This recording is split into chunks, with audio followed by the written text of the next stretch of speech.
Muchos dicen que la palabra Trinidad no está en la Biblia. Y tienen razón. La palabra no está. Pero la realidad de la Trinidad grita desde el Génesis hasta el Apocalipsis.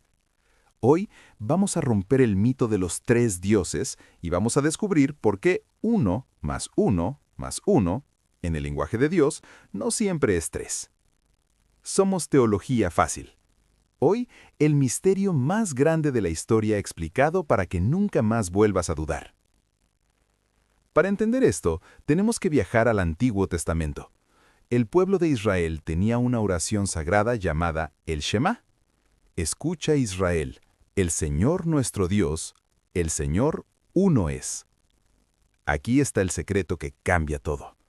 En hebreo existen dos palabras para decir uno. La primera es Yahid. Significa una unidad absoluta, única, indivisible, como un grano de arena solo. Pero aquí está lo asombroso. Moisés no usó esa palabra bajo la inspiración del Espíritu Santo. Moisés usó la palabra Ejad. Escúchalo bien, Ejad. Esta palabra significa una unidad compuesta. Es la misma palabra que se usa en Génesis cuando dice que el hombre y la mujer serán una sola carne. Son dos personas, pero una sola unidad. O un racimo de uvas. Son muchas uvas, pero un solo racimo. Dios nos estaba avisando desde el primer versículo que su unidad es una unidad de amor y comunión, no una soledad absoluta. Pero no se detiene en el Shemal. Si abres tu Biblia en Génesis capítulo 1, versículo 1, dice, «En el principio creó Dios». La palabra usada es Elohim. En hebreo, la terminación im indica pluralidad. Es un nombre plural para un Dios único que actúa en singular. ¿Recuerdas cuando Dios dice en Génesis 1:26, «Hagamos al hombre a nuestra imagen»? ¿Con quién hablaba?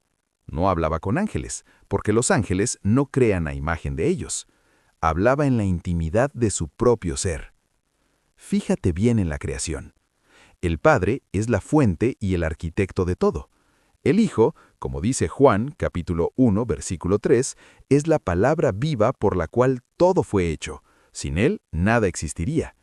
Y el Espíritu Santo es quien se movía sobre la faz de las aguas, trayendo vida y orden al caos inicial. Desde el segundo versículo de la Biblia, la Trinidad ya estaba trabajando en equipo para darte vida. Pero avancemos al Nuevo Testamento. No es solo un versículo aislado, es toda la estructura de la fe cristiana. En las cartas de Pablo vemos bendiciones que no tendrían sentido sin la Trinidad. En 2 de Corintios 13:14, Pablo se despide diciendo, «La gracia del Señor Jesucristo, el amor de Dios Padre y la comunión del Espíritu Santo sean con ustedes». Fíjate en el orden: gracia, amor y comunión. Son tres hilos de un mismo tejido divino que sostiene tu salvación.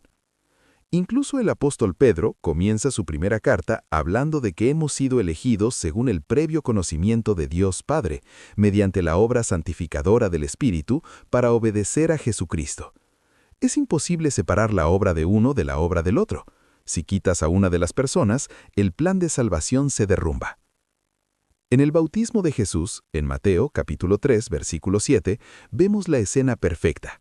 El Hijo está en el agua, el Espíritu Santo desciende como paloma y la voz del Padre habla desde el cielo. Tres personas distintas, un solo evento, un solo Dios, actuando en armonía total. No son tres manifestaciones sucesivas, como si Dios se cambiara de máscara según la época. Son tres personas eternas que coexisten desde siempre y para siempre. ¿De dónde salió entonces el término Trinidad?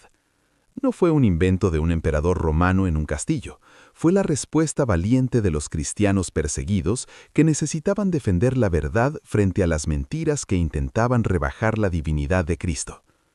En el año 200, un abogado llamado Tertuliano fue el primero en usar la palabra Trinidad. Él explicaba que Dios es una sola sustancia, pero tres personas. Luego, en el año 325, en el famoso concilio de Nicea, gigantes de la fe como Atanasio se pararon firmes contra quienes decían que Jesús era solo una criatura o un ángel de alto rango. Ellos defendieron con las Escrituras en la mano que el Padre, el Hijo y el Espíritu Santo son consustanciales, es decir, que tienen la misma esencia divina. Entiende esto. Si Jesús fuera un ser creado, no podría salvarte porque solo Dios tiene el poder de redimir a la humanidad del pecado.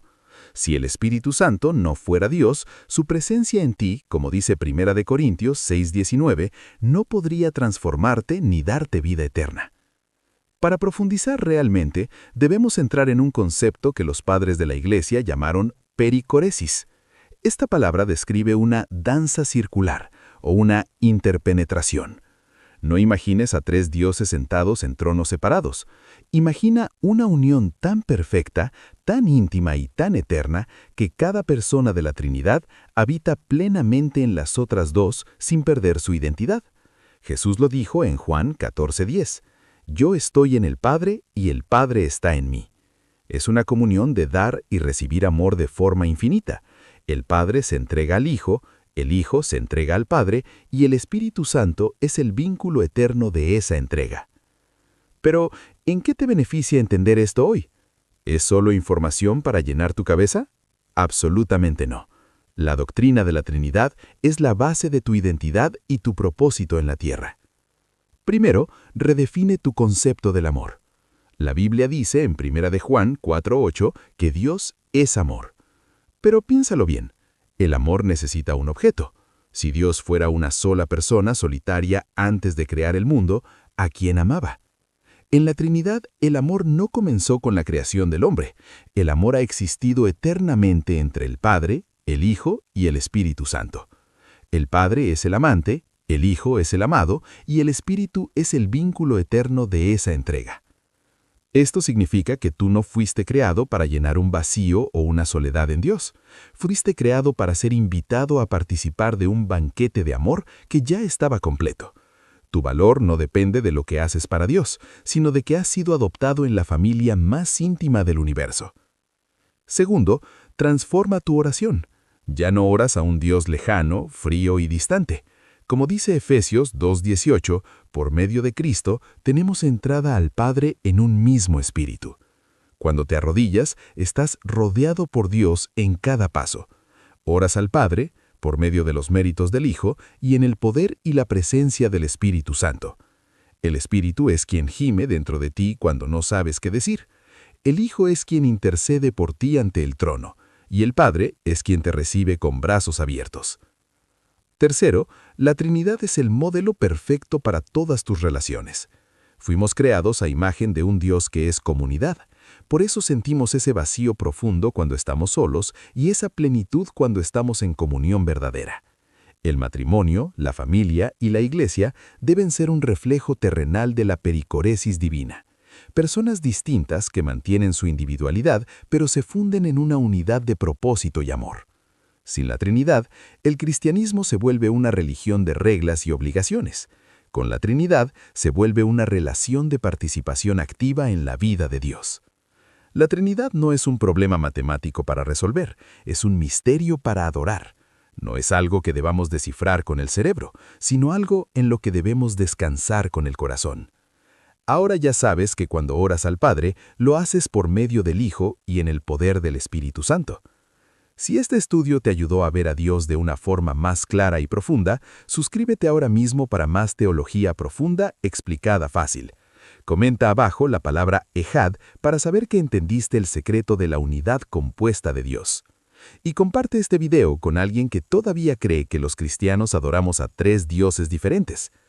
Recuerda siempre, Dios no es difícil de entender. A veces solo necesitamos que nos lo expliquen con el corazón y con la verdad de su palabra. Nos vemos en el próximo estudio de Teología Fácil.